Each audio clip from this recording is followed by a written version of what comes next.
नमस्कार मित्रांनो, मी सचिन शिंदे आपल्या समोर ध्यास वर्धीचा अकॅडमी युट्यूब चॅनल पाहतोय आपण महत्वाच्या घडामोडी. मित्रांनो, आज तारीख आहे 28 ऑगस्ट. 28 ऑगस्ट आपण महत्वाचे सगळे पॉइंट्स आपण पाहतोय. रोजचे 15 प्रश्न असतात, आपल्यासाठी उपयुक्त असतात मित्रांनो, आणि सर्वांसाठी हा घटक महत्वाचा आहे ना. करंट अफेअर म्हटलं की आपल्यासाठी मेरिट डिसाइड फॅक्टर असतो, लक्षात ठेवा. आपण चालू करतोय मित्रांनो आजचे 15 प्रश्नाचा पहिला प्रश्न मित्रांनो की आशियाई सर्फिंग चॅम्पियनशिप 2024 कोणत्या देशात स्पर्धा झाल्या आहेत? मित्रांनो, आशियाई सर्फिंग स्पर्धा 2024 कोणत्या देशात झाल्यात? लक्षात ठेवा, मालदीव मध्ये झाल्यात. मालदीव मध्ये थुल्लुस्तू एक छोटस ते ठिकाण आहे, त्या प्रांतामध्ये झाले, मालदीव देशात झालेल्या आहेत. बरोबर आहे. मग आशियाई स्पर्धेसाठी काय खासियत आहे? अहो मित्रांनो, जपान पाहायला गेलं तर गोल्ड मेडल मिळवलं आहे ना, आणि आपला भारत देश त्याने सिल्वर, आणि तैपई जर पाहायला गेलं हा देशाने कांस्य म्हणजे गोल्ड सिल्वर कांस्य पदक कमवलं, आणि चीन 4थ्या क्रमांकावर राहिला. मित्रांनो, एक खासियत आहे. मग पेपरला प्रश्न येईल की बाबा सर्फिंग चॅम्पियनशिपच्या संबंधित असणारे कोण कोण खेळाडू आहेत? नंबर 1 आहे कमाल पी, है ना, नाव पण भारी आहे, कमाल पी, लक्षात ठेवा. ठीक आहे. अजेश अली, अजेश लक्षात ठेवा. ठीक आहे, ओके. नंतर थर्ड आहे श्रीकांत डी, श्रीकांत, आणि आणखी एक आहे ते म्हणजे कोण? अजय. हे 4 महत्वाचे खेळाडू होते, लक्षात ठेवा. सॉरी, संजय, हा का चुकून झालं माझ्याकडून. ठीक आहे, हा संजय, लक्षात ठेवा. तर एकूण 4 संघांचा समावेश, आणि अंतिम सामन्यामध्ये जपानने गोल्ड मिळवलं आणि भारताने सिल्वर, तैपईने कांस्य. आणि हे सर्वात महत्वाची गोष्ट म्हणजे काय, आशियाई संघामध्ये आम्ही एक पॉवरफुल पर्सन बनलो, कारण की आम्हाला खूप वर्षानंतर हे पदक मिळालेले सुद्धा आहे. आणि आशियाई खेळासाठी आम्ही सर्फिंग मध्ये एक पहिला कोटा मिळाला, जो आम्हाला परिपूर्ण जिंकून दिला, आणि रौप्य पदक सुद्धा आम्हाला मिळालं. खूप महत्वाची गोष्ट आहे मित्रांनो, लक्षात ठेवा. जपान गोल्ड, भारत सिल्वर, तैपई कांस्य पदक कमवतोय. ठीक आहे. पुढचा प्रश्न, नेक्स्ट क्वेश्चन मित्रांनो, दक्षिण कोरियाचे पर्यटनाचे राजदूत म्हणून कोणत्या भारतीय व्यक्तीची निवड करण्यात आली आहे? मित्रांनो, हे पण एक खासियत आहे ना. सुपर 30 पिक्चर ऋतिक रोशनचा पाहिला असेल आपण. सुपर 30 मध्ये कोण पर्सन? ओरिजिनल अनंत कुमार, जे गरिबांसाठी, म्हणजे म्हणतो ना आपण की इंजिनियरची परीक्षा असते, सीईटी असते, त्या सीईटी परीक्षेला भरपूर काही म्हणजे बोलतात ना खूप फीज असते, आणि त्या फीज मध्ये पाहायला गेलं गरिबांना देता येतो. अशा सुपर 30 सुरू करणारे गरिबांसाठी क्लास अनंत कुमार यांची एक मोठी खासियत आहे की ते दक्षिण कोरियाचे अनंत कुमार कोण झालेत मित्रांनो? ब्रँड अँबॅसिडर झाले. ते भारतीय व्यक्ती सुद्धा आहेत. हे खूप महत्वाची गोष्ट आहे. म्हणजे ऍक्च्युली पाहायला गेलं दक्षिण कोरियामध्ये गँगवान नावाचे एक प्रांत आहे. गँगवान प्रांतामध्ये त्यांना हे अधिकार, म्हणजे त्यांना हे अधिकार देण्यात आले, लक्षात ठेवा. ठीक आहे. आणि कुठे आहे? दक्षिण कोरिया टुरिझम ऑर्गनायझेशन जे आहे, KTEO म्हणतात त्याला, लक्षात ठेवा. तिथे हे गँगवान आहे, गँगवान नावाचं ठिकाण आहे. तिथं त्यांना ब्रँड अँबॅसिडर म्हणून त्यांना बहुमान मिळाला, लक्षात ठेवा. आणि तिथं जर पाहायला गेलं ते अध्यक्ष हाकुजी ली यांनी हे अध्यक्ष त्या KTOचे, लक्षात ठेवा. आणि त्यांनी हा अधिकार त्यांना बहाल केला, बहुमान दिला, लक्षात ठेवा. ठीक आहे. खूप मस्त प्रश्न आहे मित्रांनो हा, आणि आपल्या देशासाठी एक महत्वाची गोष्ट आहे की दक्षिण कोरियाचे आपल्याला ब्रँड अँबॅसिडर पद मिळालेले आहे. ठीक आहे. चलो मित्रांनो, तिसरा प्रश्न, नेक्स्ट क्वेश्चन आहे, डॉक्टर अतिकुर रेहमान खालील कोणत्या नॅनो प्लेटलेट्स नावाचा लहान क्रिस्टलची वाढ करण्यासाठी एक नवीन पद्धत शोधली आहे त्यांनी? मित्रांनो, जर पाहायला गेलं तर उत्तर काय यायचं? तर उत्तर ऑप्शन नंबर 3 CSPB3 CSPBR3 ही नवीन, लक्षात ठेवा, नॅनो प्लेटलेट शोधली आहे. तिचा उपयोग काय? खूप मोठा उपयोग आहे सध्या, लक्षात ठेवा. आणि हे मूळचं पाहायला गेलं हे पुण्यामध्ये, ठीक आहे, पुण्यामध्ये, लक्षात ठेवा. हे डॉक्टर जे आहेत रेहमान पुण्यामध्ये प्रॅक्टिस केली. Indian institute of science education, Indian institute of science, लक्षात ठेवा, Indian institute of science education and research, ही ते IISAR पुण्यामध्ये जी संस्था आहे, या संस्थेमध्ये त्यांनी रिसर्च केलं आणि याचा शोध लावला. याचं कारण काय? याचं मूळ तत्व काय मित्रांनो? एकदम स्फटिक महत्वाचे, कारण की सध्या पाहायला गेलं की प्रकाश ओळखणाऱ्या उपकरणांमध्ये हे वापरलं जाऊ शकतं. प्रकाश ओळखणाऱ्या उपकरणांमध्ये हे वापरलं जाऊ शकतं. आणि खासियत काय सध्या आपण पाहायला गेलं, सौर पॅनल सध्या फेमस आहेत, आपल्या सगळ्यांना माहिती आहेत. आणि खासियत आणखी एक आहे, LED लाईट्स. या दोन्ही गोष्टींसाठी खूप महत्वाचा हा नॅनो आहे, लक्षात ठेवा. आणि त्याचा उपयोग ह्या नॅनो प्लेटलेट्सचा म्हणजे कुठला CSPBR3चा उपयोग खूप जबरदस्त ऍडव्हान्स मटेरियल म्हणून होणार आहे आणि आपल्या देशात त्या तंत्राचा वापर सुद्धा खूप मोठ्या प्रमाणात होणार आहे, हे सुद्धा माहिती असणं आपल्याला आवश्यक आहे. पुढे नेक्स्ट क्वेश्चन मित्रांनो, चौथा. पंतप्रधान नरेंद्र मोदी यांच्या नेतृत्वाखाली भारताच्या केंद्रीय मंत्रिमंडळाने 25 ऑगस्ट 2024 रोजी कोणत्या धोरणांना मंजुरी दिली आहे? तर BIO-E3 ला मंजुरी दिली. BIO-E3 ला मंजुरी दिली. मित्रांनो काय आहे ना, ऍक्च्युली अर्थव्यवस्थेने सगळ्यात मोठी घडामोडी होणार आहे, सगळ्यात पॉवरफुल होणार आहे, जेणेकरून सगळ्यात पहिला घटक अर्थव्यवस्था मजबूत करण्यासाठी याचा वापर. मग अर्थव्यवस्था मजबूत करण्यासाठी याचा अर्थ काय झाला की पर्यावरणासाठी याचा सखोल वापर होणार आहे. मेन पर्यावरण लक्षात ठेवा, ठीक आहे. आणि दुसरी गोष्ट जैव तंत्रज्ञान म्हणजे आपण त्याला बायो डायव्हर्सिटी म्हणतो, लक्षात ठेवा. जैव तंत्रज्ञानामध्ये रोजगार सुद्धा उपलब्ध होणार आहे आणि जेणेकरून त्याला आपल्याला खूप महत्वाचा भारताला एक पॉवरफुल बनणार आहे. जे भारताचं टार्गेट आहे 2047 लक्ष जे आपलं, त्या लक्ष्यासाठी ही जी धोरण आहे सुरू केलंय. म्हणजे अर्थव्यवस्था प्रगती, अर्थव्यवस्थेला विकासाला गती पण मिळण्यासाठी आणि पाठिंबा देण्यासाठी जैव तंत्रज्ञान प्रगतीचा वापर करणे हे गरजेचं आहे. त्यासाठी हे धोरण भारत सरकारने अवलंब केलेला आहे, हे सुद्धा माहिती असणं आपल्याला आवश्यक आहे मित्रांनो. बरोबर आहे. म्हणजे पारंपरिक पुरवठ्याचा साखळीमध्ये वापर करून आणि आजच्या नवीन युगामध्ये वापर कसा जास्त होईल याचा अभ्यास करण्यासाठी, याचा आर्थिक वाढ करण्यासाठी आणि नवीन याच्यातून नवीन नोकऱ्या मिळतील का याचा संपूर्ण नवकल्पनांचा वापर करून हे धोरण राबवलेलं आहे भारत सरकारने, हे सुद्धा आपल्याला माहिती असणं मित्रांनो आवश्यक आहे. चलो पुढचा प्रश्न मित्रांनो, नेक्स्ट क्वेश्चन आहे. पंतप्रधान नरेंद्र मोदी यांच्या नेतृत्वाखाली भारताच्या केंद्रीय मंत्रिमंडळाने हा डबल झाला प्रश्न मित्रांनो. पुढचा प्रश्न पाचवा. केंद्रीय अर्थमंत्री निर्मला सीतारामन कोणत्या ठिकाणी नवीन जीएसटी भवनाचे उद्घाटन केले? आता नवीन जीएसटी भवन कुठे सुरू केलं मित्रांनो? उदयपूरमध्ये सुरू केलं, हाय की नाही? उदयपूरमध्ये. लक्षात ठेवायची गोष्ट आहे, केंद्रीय अर्थमंत्री निर्मला सीतारामन यांनी हे नवीन जीएसटी भवनाचं उद्घाटन केले मित्रांनो. ऍक्च्युली याचं काम 2020 पासून सुरू होतं, पण कोविडमुळे काय झालंय, काम थांबलं आणि जस्ट ते आता 2024 मध्ये पूर्ण झालं, ऑगस्ट महिन्यात. आणि तिथं उद्घाटन सुद्धा केलं गेलं, हे सुद्धा माहिती असणं आपल्याला आवश्यक आहे मित्रांनो. मग जीएसटी भवन काय काय मित्रांनो? एक सगळ्यात पहिलं कॉन्फरन्स हॉल आहे, मीटिंग हॉल आहे, माहिती असावं, सहज पॉइंट्स घेतो मी, लक्षात ठेवा. आणि जे काही सेल्स आहेत किंवा गेस्ट हाऊस आहेत, या सगळ्या प्रकारची इथे गोष्टी आहेत, लक्षात ठेवा, ठीक आहे. इथे सर्व प्रकारच्या इथे आहेत आणि इथे जीएसटी भवनाचं कार्यालय खूप महत्वाचं उदयपूरमध्ये, जेणेकरून जीएसटी संबंधी तक्रारी आहे ते कमी करण्यावर, जीएसटी संदर्भाच्या तक्रारी आहेत ना मित्रांनो, ह्या कमी करण्यासाठी लक्षात असू दे परिपूर्ण जीएसटी सुरू केलेला आहे, ठीक आहे. आपल्याला माहित असणं आवश्यक आहे मित्रांनो. असले सगळे पॉइंट क्लिअर झाले की आपल्याला सुद्धा समजतं की काय पॉइंट आणि काय नाही, ठीक आहे.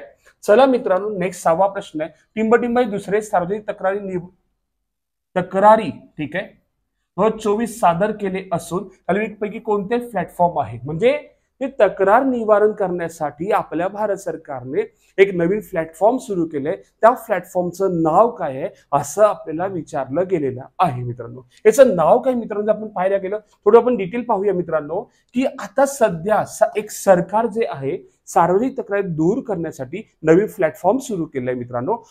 ते सुद्धा आपल्याला माहित असणं आवश्यक आहे. ऍक्च्युली पाहायला गेलं देशातील नागरिकांच्या तक्रारी 21 दिवसात सोडायला लागणार आहेत असं पीएम मोदीने सांगितलेलं आहे मित्रांनो. आपण थोडस मागे गेलो, 20 मध्ये कुठली तक्रार 45 दिवसात संपवायची असं पीएम मोदींनी सांगितलं होतं. हळूहळू जसा दिवस पुढे गेला तसं तक्रारचे दिवस पण सुद्धा कमी होत आहेत. 22 मध्ये सांगितलं 30 दिवसात. आता सर सार्वजनिक तक्रारी म्हणजे काय? प्रत्येक भारतीयाच्या तक्रारी ज्या काय असतील संसद भवनात त्या सगळ्या तक्रारी लक्षात ठेवा, ठीक आहे.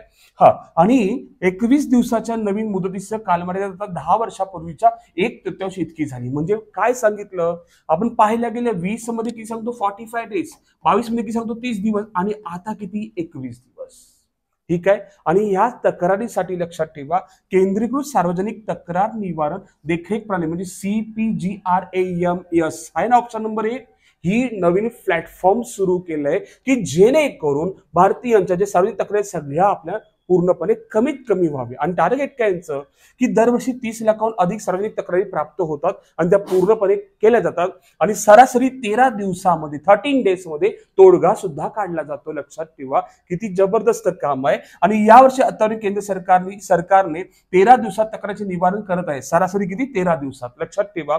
आणि जुलै 24 मध्ये केंद्रीय सचिवालयात 25व्या महिन्यात मासिक निकालाने 1 लाख प्रकरणे प्रहार केली. म्हणजे काय 1 लाख इतकं फास्ट काम केलं. जे सार्वजनिक तक्रार जर नवीन प्लॅटफॉर्म सुरू केलंय याचं टार्गेट किती सरासरी 13 दिवसात कुठलीही तक्रार निवारण करण्याचं काम केलं जातं. आणि 2020 पासून हे सुरू झालं. जास्तीत जास्त लवकर संपावं. सुरुवातीला 45 डेज नंतर मग 30 दिवस. आज आपण पाहायला गेलं टार्गेट ठेवलं 21 दिवस पण ते 13 दिवसात सुद्धा कंप्लीट व्हायला लागलंय. हे सुद्धा माहिती असणं आवश्यक आहे. हा पुढे अजून काय थोडंसं एक पॉईंट महत्वाचं आहे की केंद्रीय सचिवालयात प्रलंबित तक्रारीची संख्या 66,060 आहे. 66,060 वर आली. 69% तक्रारी 30 दिवसापेक्षा कमी दिवसात प्रलंबित झालेल्या आहेत म्हणजे संपलेल्या आहेत. म्हणजे काय 69% तक्रारी 30 दिवसाच्या आज संपलेल्या आहेत मित्रांनो. म्हणून टार्गेट फुली आपलं काम आहे. या जुलै ऑगस्ट मध्ये 21 दिवसाचं त्यांनी टार्गेट दिलंय. त्यासाठी नवीन प्रणाली नवीन प्लॅटफॉर्म सुरू केलंय CPGRAMS. हे तुम्ही नीट लिहून घ्या. केंद्र बघा नाव का त्याचं लक्षात ठेवायचं दिलंय केंद्रीकृत सार्वजनिक तक्रार निवारण देखरेख प्रणाली. पूर्णपणे नाव लिहून घ्या. एखादा प्रश्न पेपरला येऊ शकतो. त्यासाठी आपल्याला माहित असणं आवश्यक आहे मित्रांनो. पुढचा प्रश्न नेक्स्ट मित्रांनो प्रश्न कोणत्या राज्य सरकारने शिक्षणाचा प्रसार करण्याच्या उद्देशाने आरंभ कार्यक्रम सुरू केला आहे. हाय ना. आता ऍक्च्युली पाहायला गेलं आरंभ कार्यक्रम काय आहे. आरंभ म्हणजे शब्दामध्येच आहे बघा सुरुवातीचं स्टार्टिंगचं शिक्षण. मग स्टार्टिंगचं शिक्षण म्हणजे काय हो बालपणाचं शिक्षण. आणि बालपणाचं शिक्षण जर पॉवरफुल झालं तर पुढे शिक्षण परिपूर्ण पॉवरफुल तयार होतं. हे सुद्धा माहिती असणं आवश्यक आहे. हा मग कोणत्या सरकारने सुरू केलं. हरियाणा पंजाब गुजरात महाराष्ट्र. तो उत्तर काय आहे पंजाब सरकारने सुरू केलेलं आहे. लक्षात ठेवा. ठीक आहे. हा याचे मुख्यमंत्री कोण आहेत भगवंत मान आहेत है ना. ठीक आहे भगवंत मान आहेत. लक्षात ठेवा. याचे राजधानी काय आहे चंदीगड आहे. लक्षात ठेवा.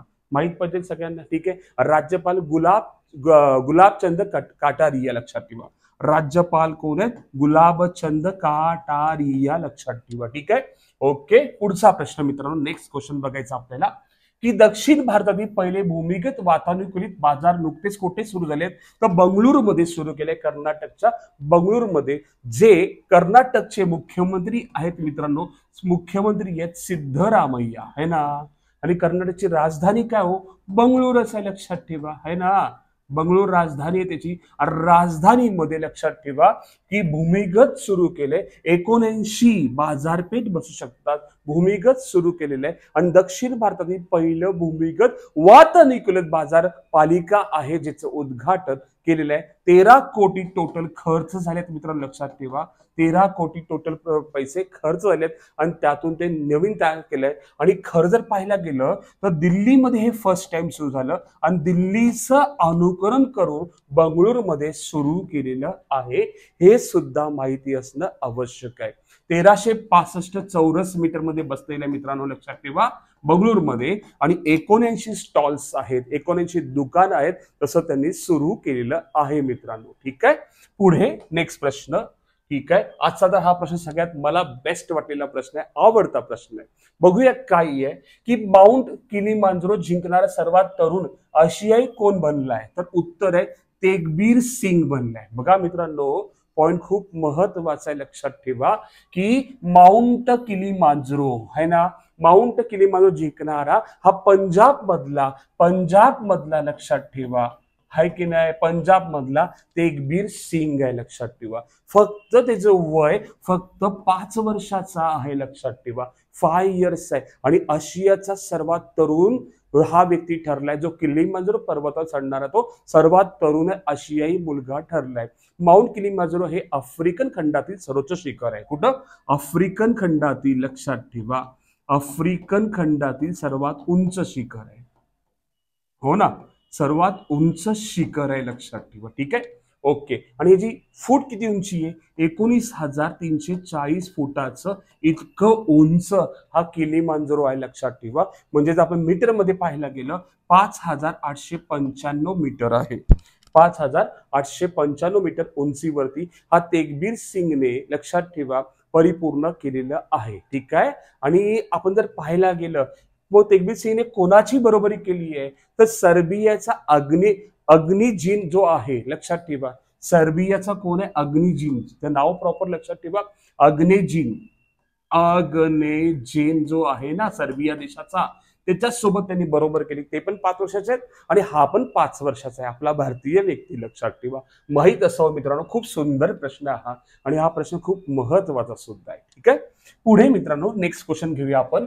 कोणत्या देशाचे माजी पंतप्रधान सलीम होस यांचे नुकतेच निधन झाले. ते लेबनॉन देशाचे होते मित्रांनो. लेबनॉन देशाचे ते वयाच्या 94 वर्षी त्यांचं निधन झालं लक्षात ठेवा. वयाच्या 94 वर्षी त्यांचं काय झालं निधन झालं. थोडंसं आपण थोडंसं जावं लागतं. लेबनॉनची राजधानी काय बेरूत. बेरूत आहे ना. चलन काय लेबनीज पाऊंड. नाव आहे ना लेबनीज काय बाबा नो पौंड. बरोबर आहे का. मग लेबनी पंतप्रधान कोण आहे नजीब मिकाती. नजीब मिकाती पंतप्रधान लक्षात ठेवा. हो ना. म्हणजे एकदा आलं की सगळं विषय संपला पाहिजे है की नाही. चला पुढे जाऊया मित्रांनो. नेक्स्ट पॉइंट आहे. ठीक आहे. कोणत्या संस्थेने अमेझॉन जंगलाच्या पुनर्वसनासाठी जगातील पहिले कार्बन रिम्युव्हल बॉन्ड जारी केला. तर वर्ल्ड बँकेने जारी केला. वर्ल्ड बँकेने जारी केला. मी थोडंसं आपण याच्यात पाहूया. गुंतवणुकीचा परतावा जंगल तोड रोखण्यापासून मिनिमम त्याचा बॉन्ड जो आहे आय थिंक सो 226 ते 25 कोटीपर्यंत तो गेलेला आहे लक्षात ठेवा. दशलक्ष कोटीपर्यंत गेलेला आहे.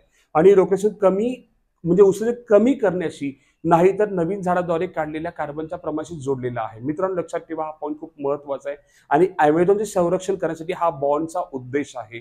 आणि जे काही नवीन जे येतात म्हणजे पुनर्वकरणीयच्या प्रयत्न आर्थिक प्रोत्साहन देऊन अमेझॉनचे संरक्षण करणे हा सुद्धा आपला एक टार्गेट आहे. ठीक आहे. आणि हा टार्गेट फुली काम कोण करते वर्ल्ड बँक करते. ऍक्च्युली हा पाहायला गेलं इतरही देश होते इतरही लोकांनी त्याला पूर्णपणे केलं पण सर्वात जास्त पॉवरफुल गेलं पाहायला गेलं तर वर्ल्ड बँक करते लक्षात ठेवा. ठीक आहे.